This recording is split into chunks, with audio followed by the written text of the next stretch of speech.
Il y a 2000 ou 3000 ans, les Grecs racontaient que tout avait commencé par chaos, le désordre. Et de chaos ont émergé la nuit, plus noire que noire, mais surtout Eros, l'attirance.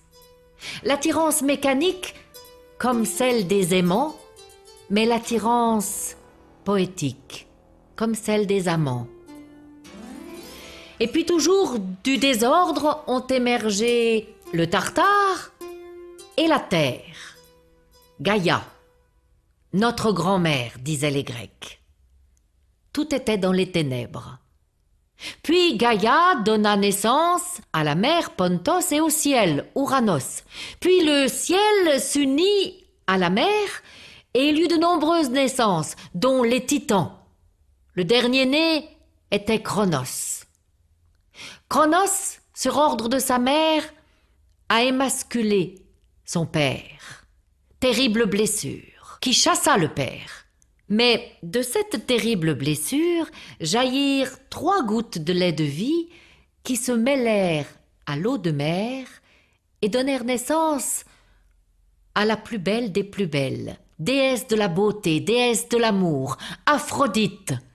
Vénus est née nue sur l'écume de la volupté dans un merveilleux coquillage nacré. Cronos prend la place d'Ouranos et puis fait enfant.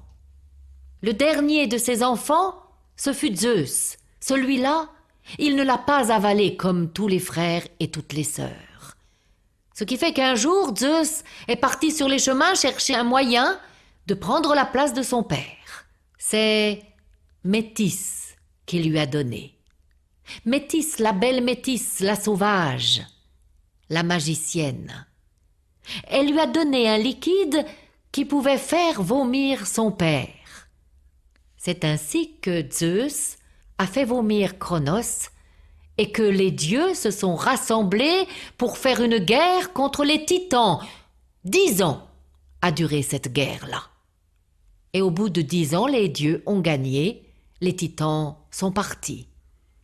Alors Zeus est devenu dieu des dieux, Hadès, dieu des enfers, Poséidon, dieu de la mer.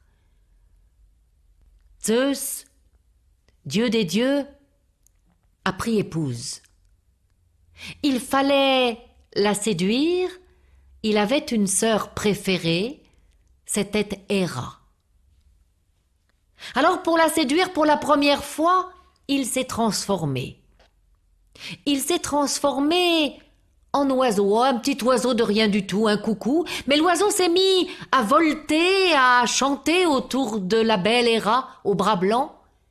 Et c'est ainsi qu'Héra a accepté. Les noces étaient prévues 7 jours plus tard. Alors Zeus avait une semaine devant lui. Il en a profité pour retourner voir Métis. Il est retourné à la petite maison blanche avec des volets bleus.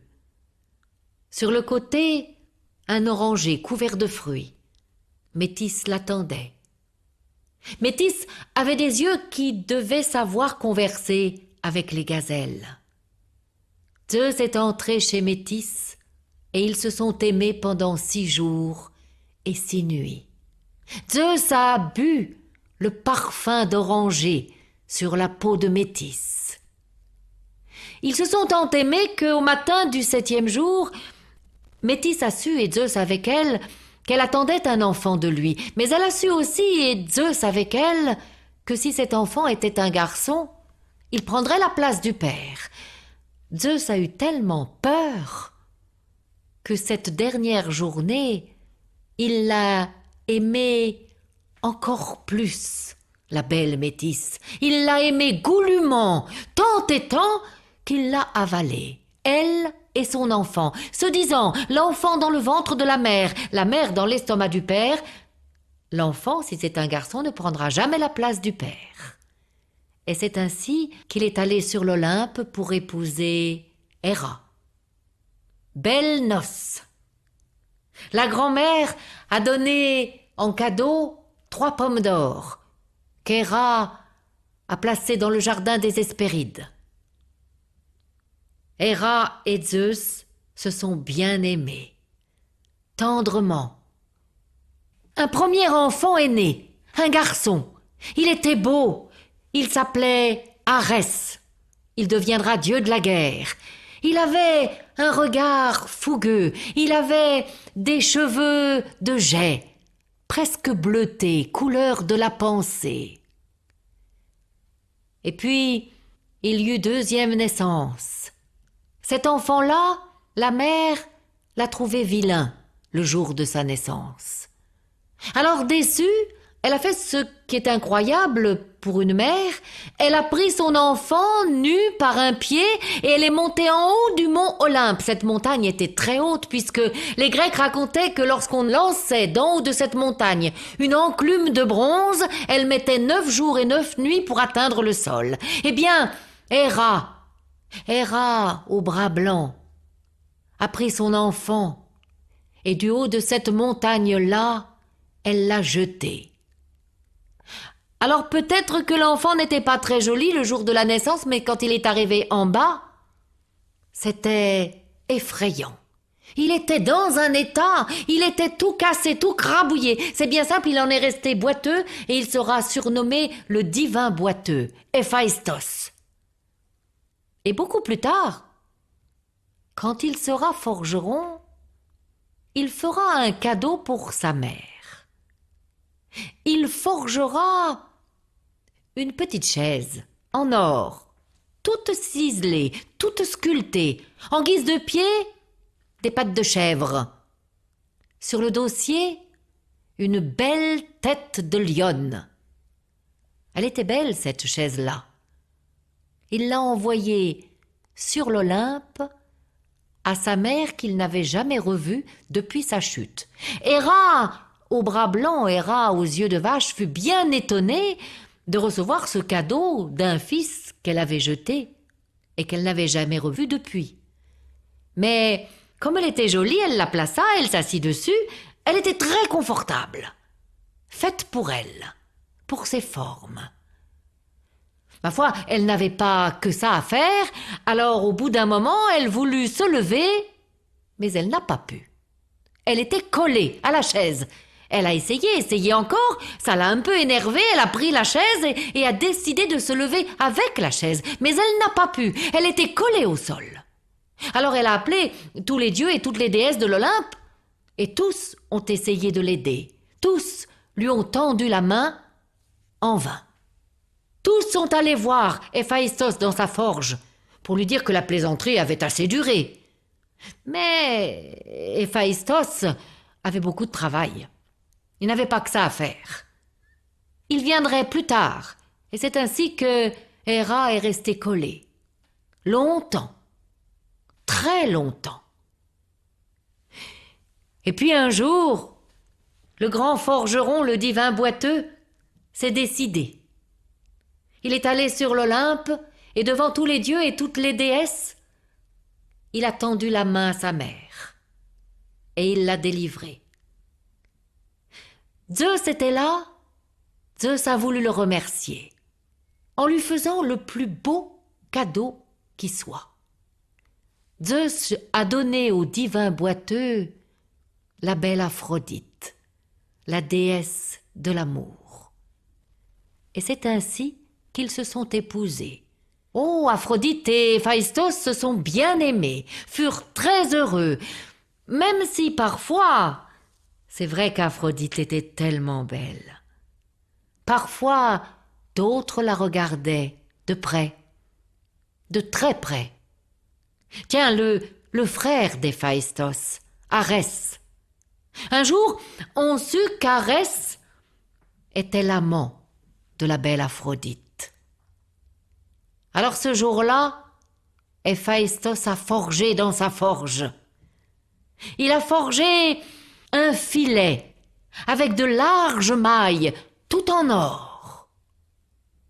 Et avec ce filet, il est monté sur l'Olympe et il est entré dans la chambre où Arès, son frère, et Aphrodite, son épouse, étaient réunis.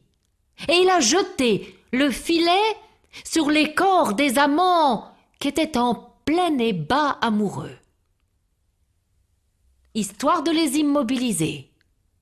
Puis à ce moment-là, il est allé chercher tous les dieux et toutes les déesses de l'Olympe, pour rire. Ils ont tous ri à gorge déployée, et quand ils ont bien ri, Héphaïstos a ôté le filet et est parti. Pas méchant, Héphaïstos. N'empêche qu'Arès et Aphrodite auront 2 enfants, dont une fille qui s'appelait Harmonie, disaient les Grecs. Et puis un peu plus tard, Zeus a eu mal de tête. Il a su ce que cela signifiait. Il a demandé à son fils forgeron de lui frapper sur la tête avec une hache un tout petit peu, et par cette ouverture, la fille de Zeus est née, par son crâne. La belle Athéna, déesse de la sagesse, fille de Zeus et de Métis l'intelligence. Voilà. Tous les enfants de l'Olympe de Zeus étaient là.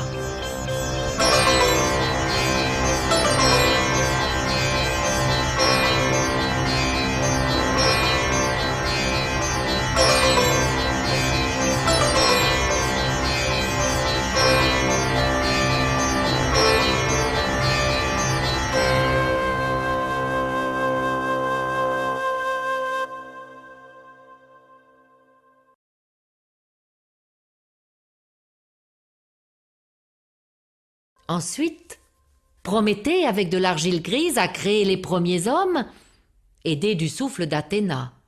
Et puis Zeus a demandé à Héphaïstos de forger la première femme, Pandora, en or.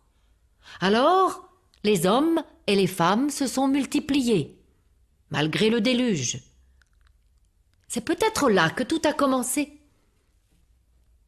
Parce qu'un jour, Zeus est tombé amoureux d'une de celles-là.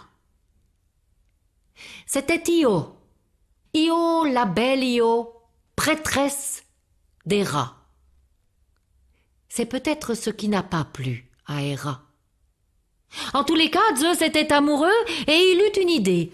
Il eut l'idée de transformer Io en génisse. Oh, une belle petite génisse avec de beaux yeux et de grands cils. Et ainsi, il pensait qu'il pourrait, en se faisant taureau, prendre Io pour épouse sans qu'Héra ne le sache. C'était mal connaître la jalousie d'Héra. Héra l'a su. Héra s'est fâchée. Héra un jour a expliqué à Zeus qu'elle avait envie de posséder cette petite génisse, qu'elle était jolie, qu'elle avait de grands yeux doux. Elle voulait la voir en cadeau. Son époux qui l'aimait tant n'allait pas la lui refuser. Zeus ne l'a pas refusée. Zeus la lui a donnée en pensant qu'il pourrait continuer de revoir Io. C'était mal connaître la jalousie d'Héra. Parce qu'Héra a pris la génisse et puis l'a enfermée dans un champ. Bon, un taureau aurait pu y entrer. Mais de plus, Héra l'a fait garder par un gardien qui avait 1000 yeux. Il voyait de partout. Et même quand il dormait, il ne laissait dormir que la moitié de ses yeux. Les autres restaient ouverts. Argos s'appelait le gardien qui gardait la génisse Io. Ce qui fait que Zeus ne pouvait pas rejoindre Io. Sauf que, un jour, Hermès, dieu des messages, dieu des dénouements, a aidé son père Zeus. Hermès a pris sa flûte et est allé jouer de la musique près d'Argos, histoire de l'endormir un peu, histoire de fermer la moitié de ses yeux. Et puis, avec une lame, il a crevé les autres yeux. Il a tué Argos. Alors, Zeus a pu prendre la génisse, Argos était mort, mais la colère d'Héra était terrible. Héra a envoyé un taon énorme, une mouche piquante, vers la croupe de la pauvre petite génisse qui n'a eu de moyen de s'en sortir que de s'enfuir tout autour de la Méditerranée. C'est bien simple, elle est passée par le passage du Bosphore, le passage de la Vache, et elle est allée jusqu'en Égypte, la pauvre petite génisse. Là, Zeus l'a rejointe beaucoup plus tard. Héra n'a pas voulu savoir. Et c'est ainsi qu'Io a donné un fils à Zeus. Mais Héra aimait beaucoup le gardien Argos. Les 500 pères dieux d'Argos, elle les a ôtés au gardien et elle les a placés sur les plumes du paon. C'est ainsi que depuis, on voit des paons avec des foultitudes de petites taches. Ce sont les yeux d'Argos. Avant, il n'y avait pas de ces taches-là sur les plumes du paon. Il a aimé la belle Leto, Zeus. Leto, elle était fille de Titan. Les Grecs l'appelaient Leto aux graciles chevilles. Elle était souple, douce. Elle était belle, mais elle était un peu farouche. Pourtant, Zeus est arrivé à la prendre pour épouse et Leto a attendu un enfant de Zeus. Alors Héra s'est fâchée. C'est là que tout s'est compliqué. Héra a tout mis en œuvre pour que cette naissance soit difficile. D'abord, elle a annoncé à toutes les terres de Grèce qu'il fallait refuser Leto si elle demandait à s'y poser pour donner naissance. Et c'est vrai que le jour où elle sentait que l'enfant était prêt à naître, elle est allée de porte en porte, de village en village, d'île en île, demander l'hospitalité. Toutes les portes se sont fermées. Ordre d'Héra. Pourtant, une île l'a accepté. L'île de Délos. Délos n'avait rien à perdre. L'île de Délos était stérile, disaient les Grecs il y a 2000 ans. De plus, Délos était une sorte d'île flottante. Elle flottait sur la mer. Rien ne l'attachait au fond de la mer. Alors Délos a accepté Leto. La belle Leto s'est couchée sur le sol et a commencé à chanter la chanson de celles qui vont donner naissance. Elle a chanté pendant toute la journée, mais elle n'a pas accouché. Elle a chanté pendant toute la nuit, mais l'enfant n'est pas né, parce qu'Héra continuait de veiller. Héra avait invité chez elle la déesse des naissances, Illiti. Personne ne pouvait donner naissance sans la présence d'Illiti. Illiti était chez Héra. Elle y est restée pendant 2 jours, et puis 3, 4, 5. Elle est restée là-bas pendant 9 jours et 9 nuits. Et pendant 9 jours et 9 nuits, la pauvre Leto a souffert, a chanté, a crié, hurlé de douleur. Au matin du 10e jour, c'est Iris, la messagère, qui est allée faire un cadeau à Héra, histoire qu'elle accepte de délivrer Illiti. Elle lui a offert un merveilleux collier à 9 rangs d'ambre, incrusté de spirales d'or. Héra a apprécié le cadeau et a laissé partir Illiti. Illiti a rejoint Leto sur l'île de Délos. À ce moment-là, précisément, 7 cygnes au col blanc ont tracé de grands cercles au-dessus de Délos. À ce moment-là, précisément, Leto a donné naissance à 2 enfants. Un garçon qui s'appelait Apollon, Apollon au casque d'or, et une fille, sa sœur jumelle, Artémis, à l'arc d'argent. Ces 2 enfants eurent comme animal pour l'éveiller le cygne qui était là dès leur naissance. En remerciement à Délos, Zeus l'a attaché au fond de la mer. Zeus a donné 4 colonnes d'émeraude qui ont attaché la petite île de Délos au fond de la mer, qui ainsi n'a plus jamais flotté. Zeus a aimé aussi Léda. Léda était fille du vent, fille d'Éole. Elle était toute belle, mais surtout elle était joueuse comme le vent. Et elle pouvait se transformer en tout et n'importe quoi autant que Zeus. Ce qui fait que le jour où Zeus s'est approché d'elle, elle s'est transformée en petit poisson d'argent et elle a plongé dans une fontaine, nager, qu'à cela ne tienne, Zeus, lui, s'est fait castor et a plongé derrière le poisson et a failli l'attraper. Juste au moment où il allait l'attraper, le poisson est devenu une belle oie toute blanche qui a volé dans le ciel à tire d'aile. Alors, le castor s'est fait signe aux courbes douces qui a volé derrière l'oie, si vite que le cygne a obligé l'oie à se poser. Et ce qui est incroyable, mais c'est ce que les Grecs racontaient, c'est que le cygne a couvert l'oie. Ce qui fait que 9 mois plus tard, la belle Léda, joueuse comme le vent, a pondu 2 œufs. Du premier œuf sont sortis 2 garçons, Castor et Pollux.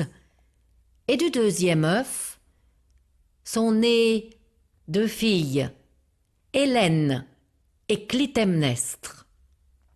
Hélène, la belle Hélène, celle qu'on dira la plus belle des mortelles, celle par qui la guerre de Troie aura lieu. Tout ça à cause d'un amour de Zeus.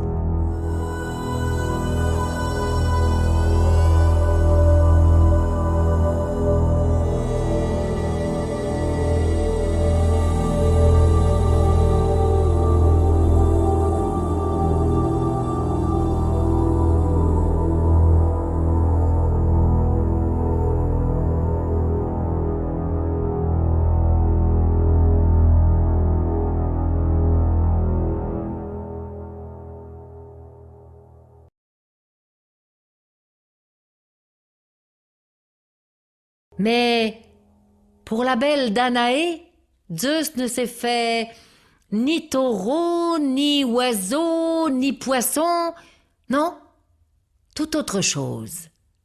Danaé était fille de Danaos. Danaos avait comme ancêtre Poséidon.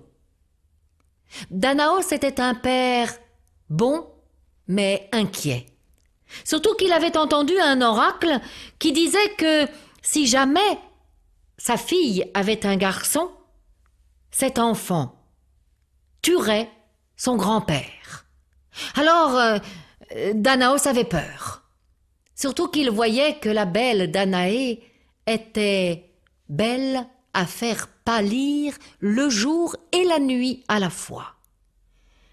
Il valait mieux qu'aucun jeune homme ne la vît. C'est pourquoi Danaos a décidé de construire une tour immense, en airain, sans porte ni fenêtre. Enfin, juste une porte pour faire entrer Danaé, et ensuite on a muré la porte. Le père, qui était bon, a laissé la tour à toit ouvert. Ainsi Danaé pouvait apercevoir le soleil, la lune ou les oiseaux voler. Mais aucun jeune homme ne pouvait voir la belle Danaé. Aucun jeune homme, mais Zeus pouvait la voir. Et quand il la vit, Zeus tomba amoureux. Tellement que, une nuit, Danaé était là, à regarder filer les étoiles, quand tout à coup, une pluie d'or la couverte. Elle a senti la douceur d'une pluie d'or recouvrir tout son corps, la pénétrer. Zeus a frôlé le velouté de la peau de la belle Danaé, car c'était Zeus qui s'était fait pluie d'or pour aimer et prendre pour épouse la belle Danaé. Ce qui fait que 9 mois plus tard, Danaé a mis au monde un garçon, Persée. Persée, le grand Persée. Quand le grand-père a appris la naissance de ce petit-fils, il fut vraiment très inquiet. Il a fait construire une grande boîte en bois, bien solide, suffisamment grande pour y faire mettre Danaé, sa fille, et Persée, son petit-fils. Il a fait clouer le couvercle de la boîte et il a fait jeter cette boîte d'en haut d'une falaise dans la mer tumultueuse. Seulement, Persée était fils de Zeus. Alors, la boîte n'a pas coulé. Un zéphyr l'a fait dériver jusque sur une île lointaine où un roi tyran l'a recueilli. Le roi a fait déclouer la boîte, a découvert Danaé et sa beauté, et puis son fils. Le roi est tombé amoureux et a proposé à Danaé de l'épouser. Non, Danaé se souvenait d'une nuit où elle avait été couverte par une pluie d'or. Elle se souvenait de cette douceur-là. Non, elle a refusé le roi, ce qui ne lui a pas bien plu, mais il a attendu et persévéré. Et quand Persée a été suffisamment grand, le roi tyran a décidé d'éloigner le fils pour pouvoir prendre la mer. Alors il a envoyé Persée chercher la tête de la Méduse, une des 3 gorgones. Persée y est allé chercher la Méduse. Si bien que, à son retour, le roi tyrannique et ses amis furent tous pétrifiés. Et puis un peu plus tard, Persée est entré sur un stade pour concourir au lancer de disques. Persée était très fort en lancer de disques. Il prit un disque, il prit tout son élan et il lança le disque loin, loin, trop loin. Si bien que le disque alla heurter la tête d'un spectateur, un vieil homme. Le disque a heurté sa tête et l'a tué, ce vieillard-là. C'était le grand-père de Persée. L'oracle venait de s'accomplir. Zeus a aimé beaucoup de mortels, et avec elle, il eut beaucoup d'enfants. La plus jolie et la plus jeune, ce fut la belle Europe, fille du roi de Tyr en Phénicie. Europe était douce et très belle. Le jour où Zeus l'aperçut, Europe était en train de cueillir des fleurs avec quelques compagnes. Tout était bien, elle chantait, quand tout à coup elle aperçut un peu plus loin un narcisse. Elle s'éloigna pour le cueillir, et à ce moment-là précisément, elle vit de la mer surgir un taureau. Un beau petit taureau, tout blanc, immaculé, avec une paire de cornes en forme de croissant de lune les nuits de commencement. Il était joli le taureau, mais c'était quand même un taureau. Elle eut peur, elle alla se cacher derrière un buisson. Le petit taureau sortit de l'eau, s'ébroua et se coucha sur la terre. Europe était un peu rassurée, surtout que le regard de la bête était doux. Puis tout à coup, le taureau ferma les yeux et s'endormit. Alors là, Europe n'avait plus peur du tout. Elle se leva, elle s'approcha du taureau, tout doucement pour ne pas le réveiller, et à un pas de lui, elle tendit la main parce qu'elle souhaitait le toucher. Elle posa sa main dans le pelage blanc du taureau. Douceur de soie. Elle ne le réveillait pas. Alors, elle alla légère comme une musique, cherchait les fleurs qu'elle avait cueillies. Elle en tressa une couronne qu'elle vint placer entre les cornes du taureau. Le taureau dormait toujours. Il était beau avec ces couronnes-là. C'est là qu'elle a osé. Elle a osé s'asseoir sur le dos du taureau, à califourchon. D'abord, ça ne l'a pas réveillé, puis quand il a ouvert ses yeux, des grands yeux très doux, elle n'avait plus peur, Europe. Elle souriait. Quand il s'est levé, elle s'est même mise à rire. Elle a ri aux éclats quand le taureau est entré dans l'eau. Elle a juste levé sa robe pour ne pas la mouiller. Elle riait. C'était un jeu, elle aurait voulu le montrer à ses compagnes. Et le taureau, lui, il s'est éloigné de ses côtes. Il a nagé encore, vers l'ouest et vers le nord. Il a nagé tellement qu'il est arrivé au sud de l'île de Crète. Là, il est sorti de l'eau. Europe est descendue de son dos. Elle s'est retournée pour voir son horizon, mais elle ne voyait plus rien. Seulement, quand elle s'est retournée à nouveau, il n'y avait plus de taureau. Il y avait juste un jeune homme avec un regard doux, des sourcils comme des croissants de lune les nuits de commencement. Ce jeune homme avait l'air si doux que lorsqu'il lui a proposé de s'approcher avec lui d'un bouquet de platanes, Europe s'est approchée. Et puis, lorsqu'il lui a proposé de s'asseoir sous les platanes, Europe s'est assise. Et puis, lorsqu'il lui a proposé de s'allonger contre lui sous les platanes, Europe s'est allongée. Ce qui fait que, 9 mois plus tard, la belle Europe mit au monde 3 garçons. C'est d'ailleurs depuis ce jour-là, disaient les Grecs, que ce bouquet de platanes n'a plus jamais perdu de feuilles. C'est aussi depuis ce jour-là que l'Europe s'appelle l'Europe jusqu'au sud de la Crète. Les 3 garçons étaient nés exactement au même moment, pas d'aînés.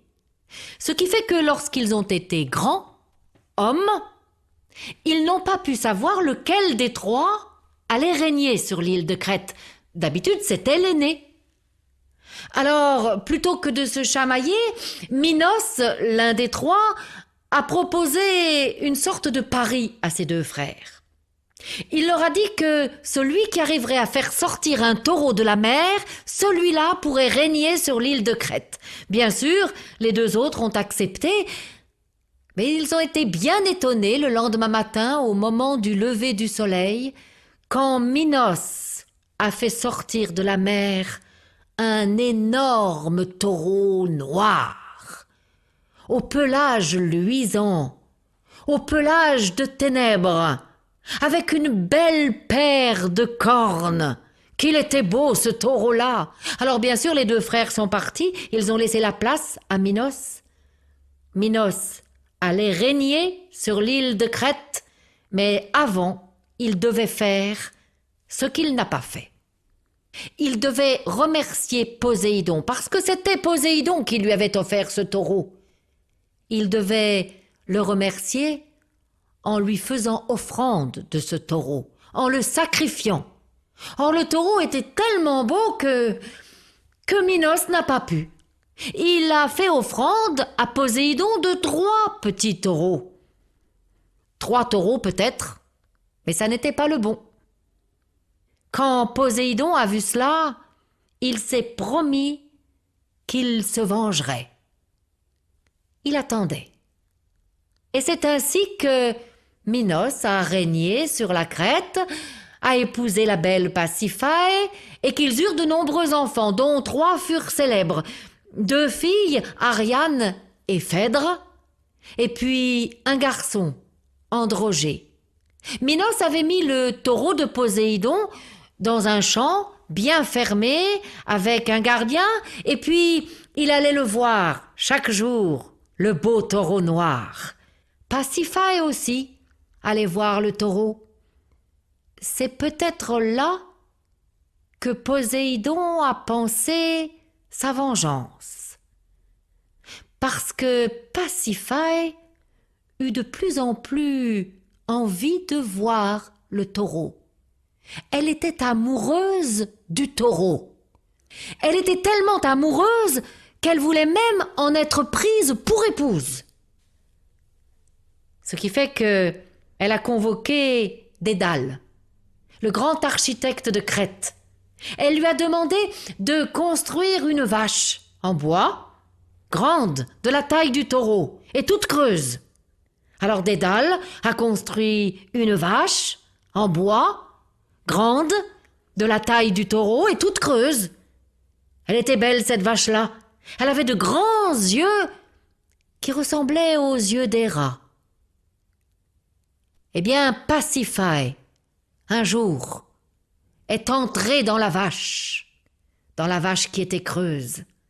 Et le taureau a pris Pasiphae pour épouse, croyant prendre la vache.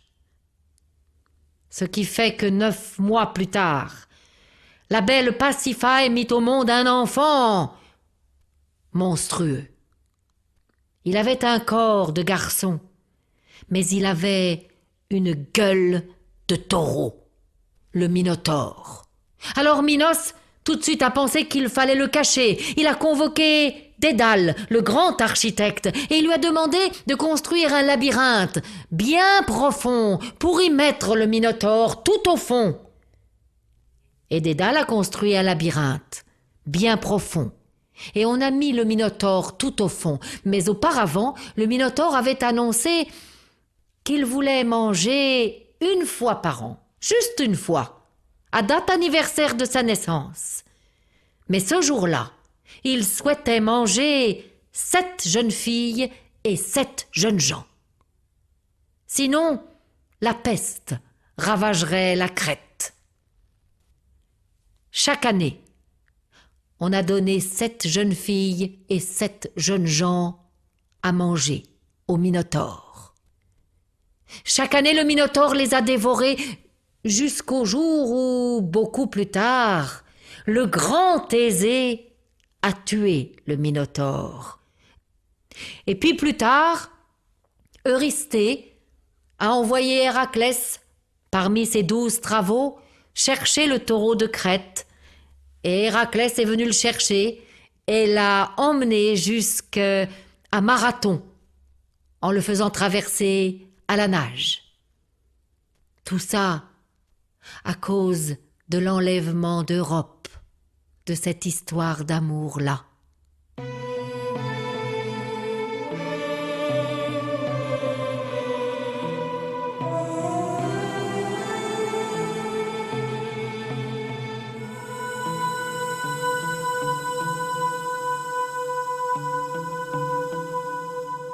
Alcmène fut aimée aussi par Zeus.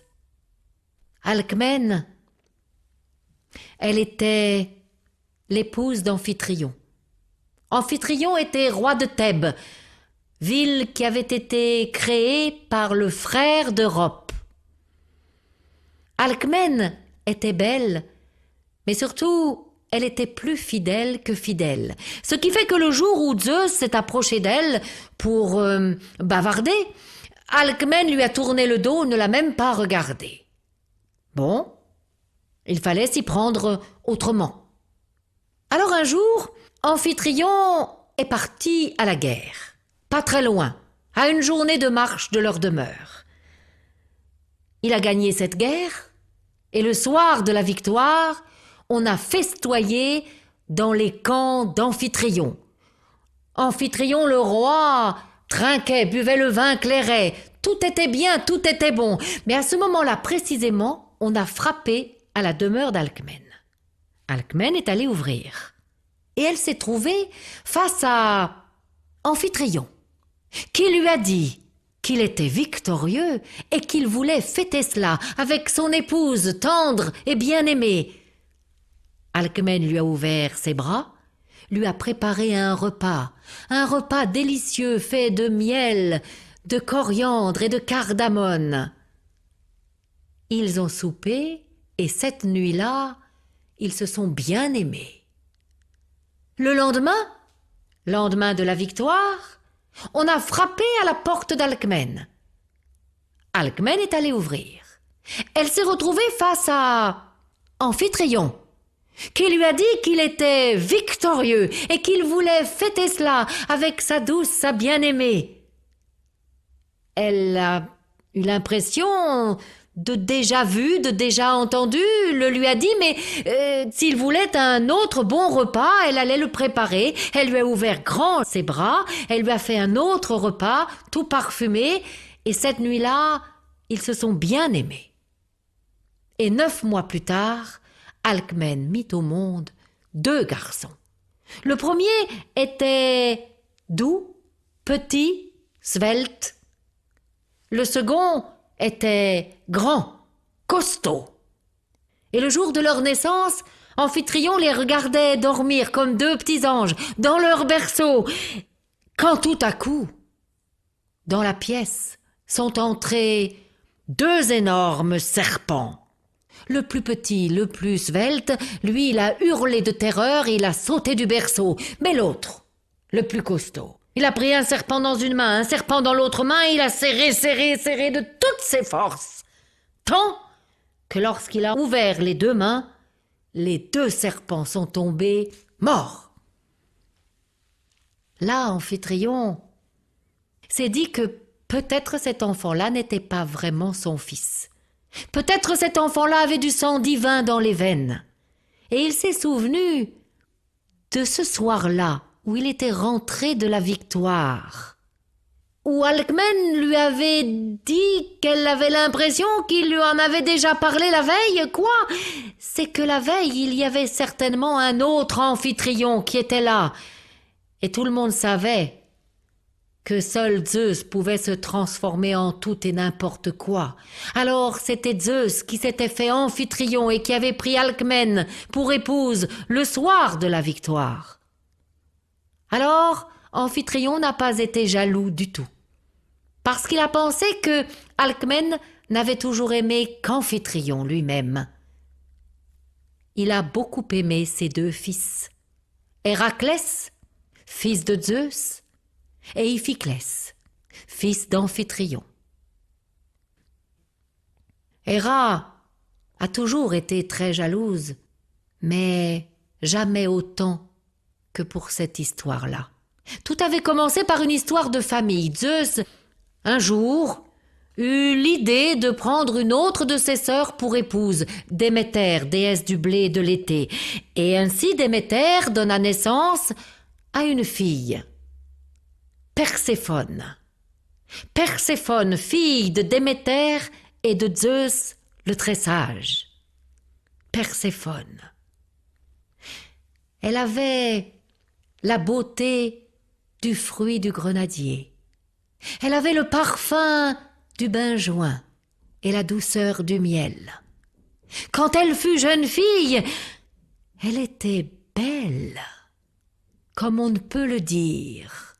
Tellement belle que Zeus eut l'idée de prendre sa fille pour épouse. Un jour, Perséphone était dans un champ à cueillir des fleurs quand tout à coup elle aperçut un serpent. Un très joli serpent, aux écailles d'or, aux yeux d'émeraude. Le serpent la regardait tendrement. Perséphone s'est baissée vers le serpent et l'a pris dans sa main. Le serpent est monté, a glissé, a frôlé, a caressé la peau, le corps de Perséphone.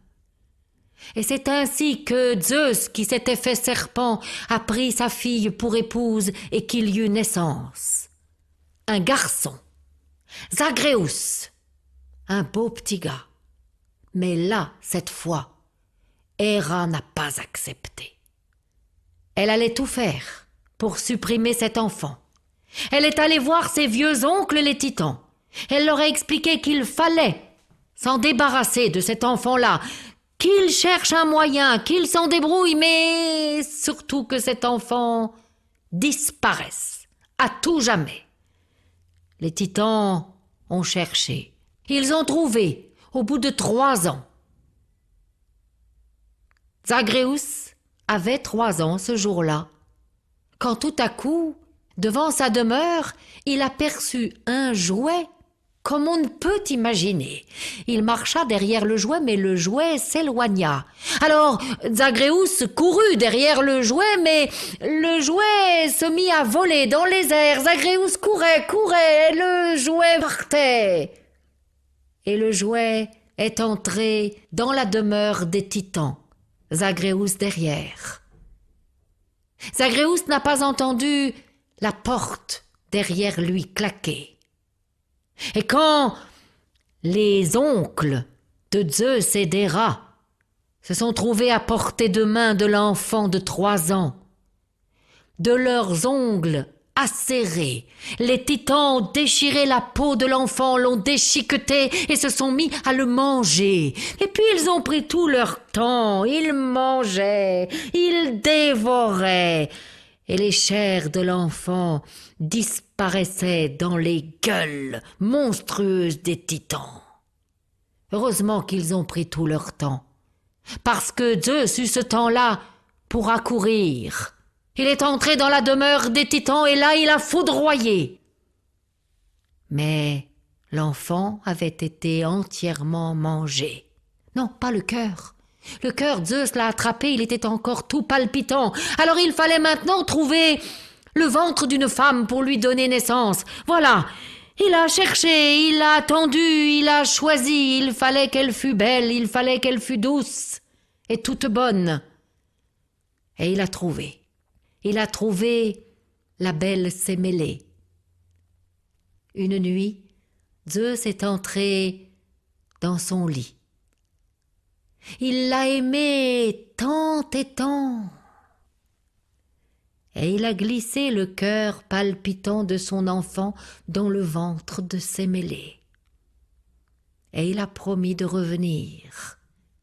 Seulement, le jour suivant, Héra la jalouse, Héra la tigresse, qui ne voulait pas de cet enfant, s'est faite vieille nourrice et est allée trouver Sémélé et lui a dit que elle avait entendu dire qu'un homme lui rendait visite la nuit et certes il affirmait être prince, mais est-ce qu'il ne racontait pas des histoires? Est-ce que ça n'était pas un voyou qui se faisait passer pour prince? Il valait mieux vérifier, a dit la vieille Héra. Sémélé a éclaté de rire. Et le soir, quand Zeus est revenu, elle lui a ouvert grand les bras, et ils se sont encore et encore et encore aimés. Mais au 2e jour, Héra est revenue, la vieille nourrice, et lui a dit qu'il fallait se méfier, qu'il fallait demander des preuves. Là, Sémélé a souri. Zeus est revenu, c'est le 3e jour. C'est le 3e jour quand Héra a dit à Sémélé que peut-être elle attendait un enfant de cet homme. Alors vraiment, il fallait demander des preuves. Sémélé n'a pas ri, Sémélé n'a pas souri. Et le soir, quand Zeus est arrivé, elle a ouvert grand ses bras, mais elle a questionné, interrogé, demandé des preuves. Zeus a refusé. Il savait que pour prouver qu'il était ce qu'il était, il fallait qu'il le fasse avec la foudre. Et il savait que la foudre foudroie. Toute la nuit, il a refusé. Mais au petit matin, Zeus s'est montré Dieu des dieux. Et la foudre a foudroyé. Elle a foudroyé la demeure de Sémélé. Et puis les flammes ont commencé à lécher les pieds de la belle Sémélé. Alors Zeus a pensé à son enfant. Il s'est approché de Sémélé et a arraché le cœur encore palpitant du ventre de Sémélé. Et puis il s'est reculé et les flammes ont entièrement dévoré Sémélé. Il y eut à sa place comme un petit tas de cendres. Mais au milieu, Zeus aperçut un fil d'or. Et c'est ce qui lui donna l'idée de faire ce qu'il a fait. Il fallait donner naissance à ce cœur, à cet enfant. Il ne fallait plus se servir du ventre d'une femme. Alors Zeus a pris une lame et il s'est ouvert la cuisse. Et dans la béance qu'il venait de faire, il a glissé le cœur palpitant et avec le fil d'or, il a tout recousu. Et puis là, il n'a plus bougé. Il a attendu. Longtemps, jusqu'au moment où il a vu que sa cuisse allait éclater. Alors, il a pris le fil d'or, il a décousu, et c'est à ce moment-là que Dionysos est né de la cuisse de Jupiter. Le fil d'or, les Grecs racontaient que c'était le fil à recoudre les trous de mémoire. C'est bien, parce qu'ainsi, ces histoires-là, les Grecs ne les ont jamais oubliées et ont pu continuer de les raconter, toutes ces histoires d'amour de Zeus, qui pourtant étaient déjà racontées il y a 2000 et 3000 ans.